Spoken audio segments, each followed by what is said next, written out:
Cette histoire commence en Pologne à l'époque de la Shoah.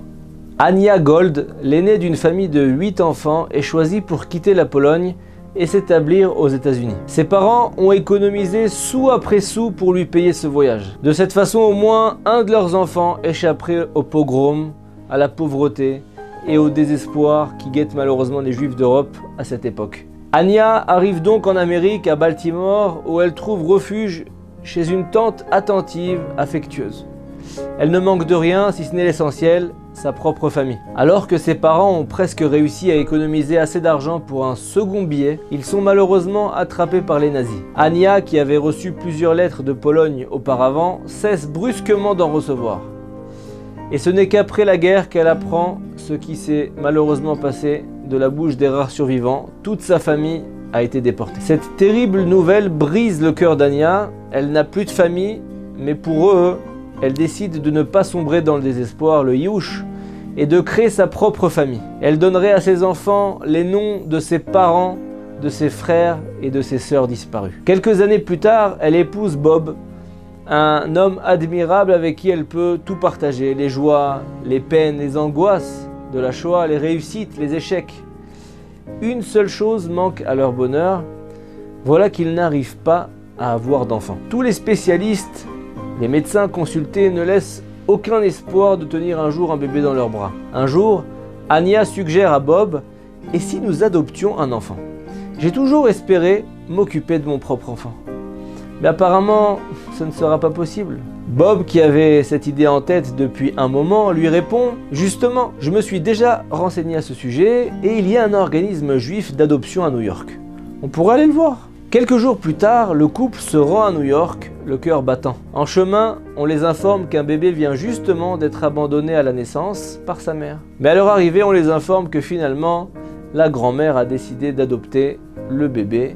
Et bien entendu, elle a la priorité pour le recueillir. La responsable de l'agence dit alors au couple « Si vous voulez, il y a une adorable petite fille de 8 ans, Myriam, qui a terriblement besoin de retrouver une famille. » Mais Ania n'est pas très enthousiaste et répond « 8 ans, non, je préfère un bébé qui me connaît comme si j'étais sa mère et que je peux bercer dans mes bras. » « Je comprends, dit la responsable, mais la petite Myriam a tant souffert dans sa vie qu'elle mérite de retrouver une vie de famille normale. Je vous assure qu'elle est tout à fait charmante. » « Désolé, répond Ania, je préfère attendre une autre occasion. » Et voilà qu'un an plus tard, après avoir contacté d'autres organisations à travers tous les États-Unis, aucun bébé juif n'a été proposé au couple. Ania se dit alors qu'elle a peut-être été trop rapide dans sa décision de refuser la petite Myriam.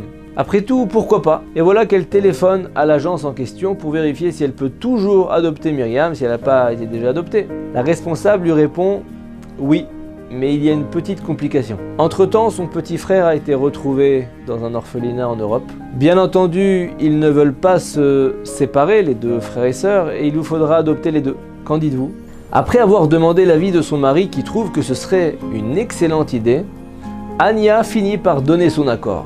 Le couple retourne donc à New York et adopte Myriam, accompagnée de son petit frère Moshe. De retour à Baltimore, là où ils habitent, Ania fait entrer les enfants dans leur nouveau foyer. C'est alors qu'en posant les yeux sur une photo, Myriam, la petite Myriam, la fille adoptée, la montre du doigt et demande à Ania d'une voix tremblante « Pourquoi avez-vous la photo de ma grand-mère chez vous ?» Et Ania lui dit « Mais qu'est-ce que tu racontes?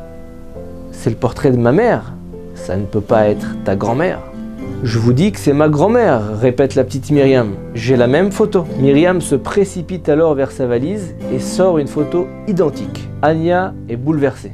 C'est impossible, il doit y avoir une erreur. Myriam dit alors à Ania « J'ai aussi la photo de ma mère, regardez. » En apercevant le visage sur la photo, Ania manque de s'évanouir et s'écrie « Mais c'est ma sœur Sarah, ça veut dire que... » Et après avoir réalisé leur lien de parenté extraordinaire, j'en ai des frissons pendant que je vous raconte l'histoire, Ania et Myriam éclatent en sanglots avant de se serrer dans les bras durant de longues minutes. Sans le savoir, Ania avait accepté d'adopter sa nièce et son neveu qui avaient miraculeusement survécu à la déportation en Pologne. Shabbat Shalom.